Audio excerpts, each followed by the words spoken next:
Kailangan mo magpagaling, magpalakas. Kaya uminom ka ng gamot pagkatapos mo kumain.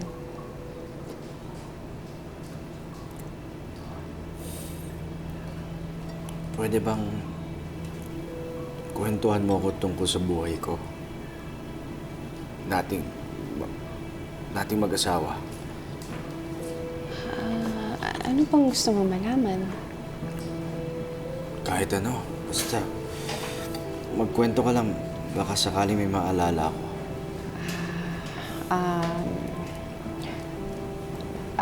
Bago lang tayong kasal. Pero matagal na tayong mag-boyfriend. Saan tayo nagkakilala? Sa Qatar. OFW tayo nun.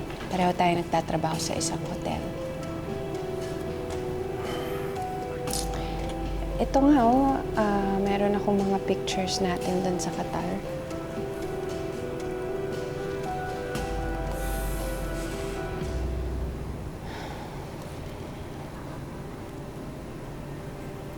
Wala ba tayong mga wedding pictures? Gusto ko makita.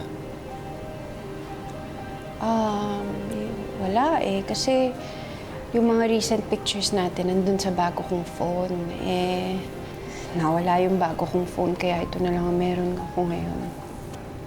Saan ba tayo kinasal? Sa huwes. Sabi mo kasi, mas gusto mo ng simple at hindi magarbo basta nagmamahalan tayo.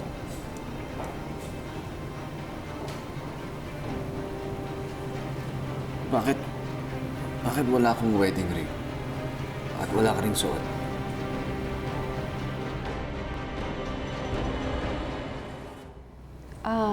Yung wedding ring ko kasi nawala eh.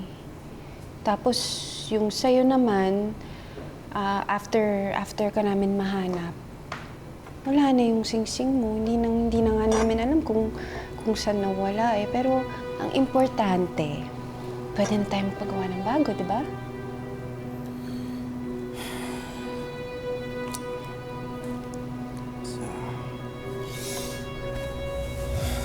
Pasensya ka na sa mga tanong ko, Gusto ko lang talaga maalala lahat ng tungkol sa akin. Bakit ba ako umabot sa ganito?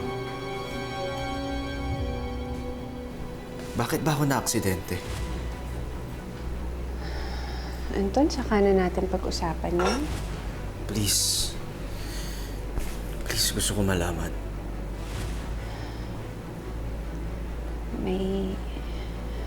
May tinatakasan ka kasi. Ano? Nasangkot ka sa isang krimen. Krimen?